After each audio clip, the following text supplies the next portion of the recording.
Hey, this puzzle was initially patented in 1965 and was made from wood. It took me longer than I'd like to admit, but I also just got back from vacation, so I'll blame it on that. There's a really cool solution that stares you in the face from the very beginning, so let me show you how to do it. So taking a closer look at this one, we have the violin piece, and it's got the Hanayama writing in the top right.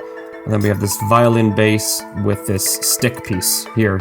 This stick piece can swivel in and out here, and this top part is actually small enough so that it can skip in and out of if you're careful about it. So to solve this one, we want to get this stick piece out first. We can notice that the other piece there can swivel almost outside of the puzzle, and this violin piece does have some kind of humps on the edges there, and it does make a kind of flat blade there.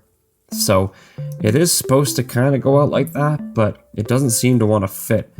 And we also notice on the inside, the stick piece, it's also got a similar style of blade in it. So you have to turn it if you want to skip over that middle hill. So once we push it all the way to the end, we notice that it still can't quite come out.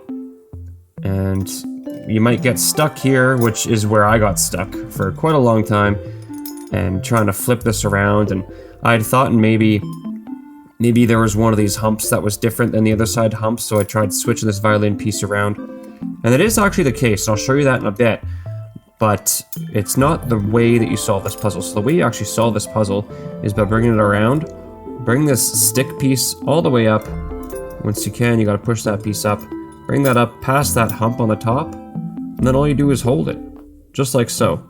Now the next step is to hold up this violin piece, and that's how you take it out. So now we're only left with these two pieces, where if we swivel it all the way down to the end, we can rotate it carefully, make sure that the piece goes through that gap, and we'll try our luck and see if it can fit through here. And it does.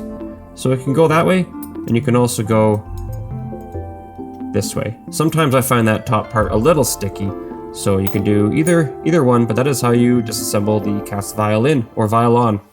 Alright, so taking a closer look at these pieces, we do have this piece here which has those humps on the top, or in the middle I should say, and they are different sizes. I'm going to show you how I know that.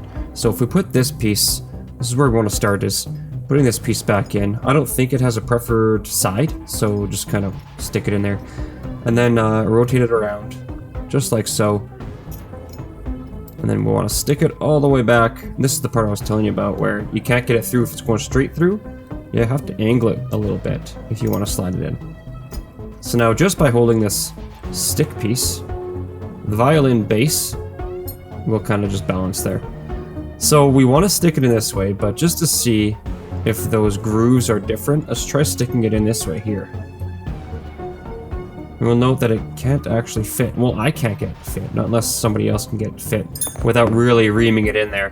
And I never like to jam things into holes, so let's just stick it in here like so, with the violin part facing upwards.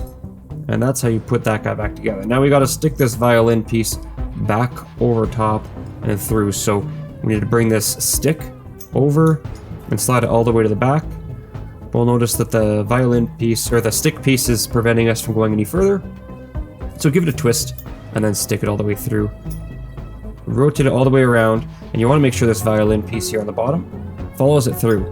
Because if it gets stuck in the end, on this end here, it won't actually fit all the way through. So once it's here, it'll come around like that, and so we can't move this piece any further up. So that's why this violin piece has to be around here. We'll bring it all the way to the left, then we'll swivel it up. As we swivel that up, we're going to put those teeth over top, and then we're going to stick it in that left piece, just like so. And then all that's left to do is hold that stick, bring that violin piece up, just try to align it nicely so it sits down and is properly balanced. That's about it. See ya.